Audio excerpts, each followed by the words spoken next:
Welcome back. All right, so some other news of the day for all you fine people on the internet. As signings keep taking place, that's how that works. On July the 1st, I used to worry about, there's going to be more while I'm uploading or while I'm making videos. Yeah, I don't care. I don't. So one huge signing that gets done today, and it might get lost in the midst of everything, but I'm wearing Islanders because I like this. Ilya Sorokin has signed an 8-year extension with the New York Islanders worth $8.25 million per season. So what this does is it means that they don't have to worry about losing their starting goaltender for quite some time. Sorokin is a fantastic starting goaltender, arguably one of the top 3 or 4 goaltenders in the entire league. And now they have that set. And one thing, of course, that can take you into the playoffs when you otherwise might not get there is great goaltending. One thing that can sink you if you should be in the playoffs is mediocre goaltending. So with Sorokin being signed for 8 years, past this one that's coming up, yeah, he's going to be there for quite some time, likely to spend his entire career as an Islander. And while people may pick apart certain moves Lou Lamoriello makes, this was a smart one. This was a smart one. You get him locked up. The salary cap's going to go up. That contract's only going to look better. As long as he stays healthy and he continues at the level that he is in goal, and you've got many years now where he's been very, very good, that contract's absolutely worth it. The Toronto Maple Leafs signed John Klingberg. It is a 1-year deal worth $4.15 million. So for the Leafs, that does beef up the blue line at least a little bit. They lost Hall today, of course. Klingberg, good on the power play, good offensively, spotty defensively at times. We'll see how things go. Brian Dumoulin, who'd spent his entire career in Pittsburgh, he has signed a 2-year deal with the Seattle Kraken at $3.15 million. I don't think Dumoulin played for the Canes. I know he was originally drafted by the Canes. Anyways, so Dumoulin, it's a 2-year deal for $3.15 million per season, and I think that's a decent cap hit. Of course, Dumoulin in there to kind of replace what Soucy was for Seattle this past season, Soucy moving on to Vancouver and all that fun stuff. I've always liked Dumoulin. He did not have the greatest season with Pittsburgh this past season. It's probably part of the reason he ends up being a free agent. We'll see if he bounces back with Seattle. JT Compher signs a deal that Detroit fans are angry about. It is a 5-year contract for Compher worth $5.1 million per season. Yes, I still believe in the Yzer plan. Yes, I still believe in Steve Yzerman.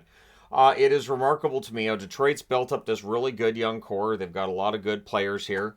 Now you add Compher, that's some depth down the middle. And there's going to be some people not very happy with this contract. But again, remember, the cap goes up next year by as much as $4 million. It might be more than that. We'll see.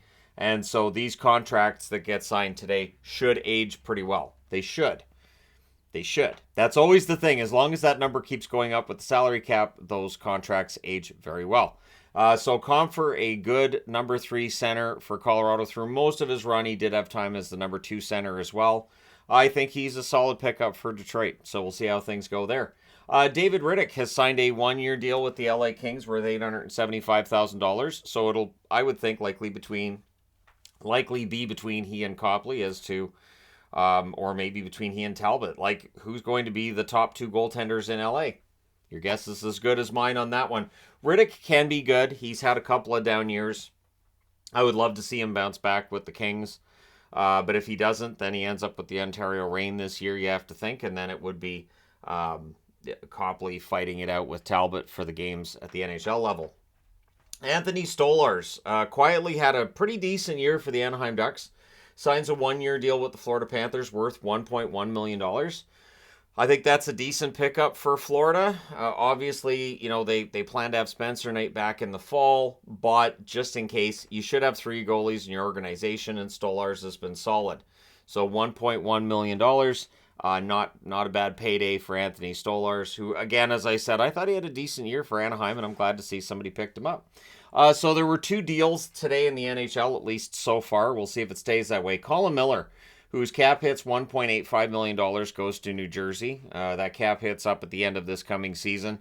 Miller's a decent depth defenseman, had some good, some bad moments with Dallas, who didn't. And so he moves on. Dallas gets back a 2025 fifth-round pick. So this is your standard making a little bit of cap space kind of move. The Washington Capitals picked up Joel Edmundson from the Montreal Canadiens. His cap hit this year is $3.5 million for 1 more year, but half of that is being eaten by the Montreal Canadiens.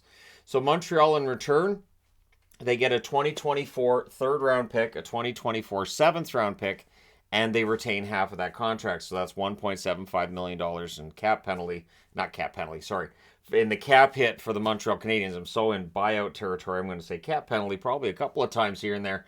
But yeah, Montreal, I think, did well enough here in this Edmundson deal for the Capitals. It gives them some more depth on the blue line.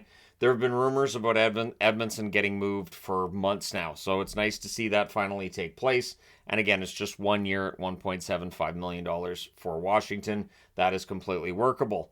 Colorado getting some stuff done. They did sign Jonathan Drouin today to a 1 year, $825,000 contract. So Drouin, of course, coming off of a couple of injury-riddled seasons for the Montreal Canadiens. We'll see if he bounces back with Colorado, who also got Bowen Byram signed to an extension today. 2 years, $3.85 million per. And honestly, if Byram plays the way that we think he can, that could end up being an absolute steal of a deal on Byram. But again, it's a 2-year contract, and then he'll probably get another raise at the end of that. I did check on Cap Friendly, and I wanted to pass this along. There are 5 teams that are currently showing as over the salary cap for next year, so LTIR will pull those teams down. And 6 teams are within $1.5 million of the salary cap. So we already have a third of the league sitting at or close to the salary cap. The Ducks are nearly $7 million below the floor for the salary cap. So while the Ducks pick up a couple of guys for expensive, relatively expensive costs in both Gudas and the contract for Killorn, the reality is they have some money, although that will change once restricted free agents Trevor Zegras and Troy Terry get signed, but it's not like they don't have the cap space. So there you go. You guys are all caught up so far on what's happened on July the 1st. It is great to have Free Agent Day back on July the 1st. That's where it belongs. So hopefully it stays there. But let me know your thoughts in the comments section below. As always, don't forget to hit like and subscribe if you're browsing your way through. You just happened upon this video. Thank you guys so much for watching, for all your support. I will talk to you again soon.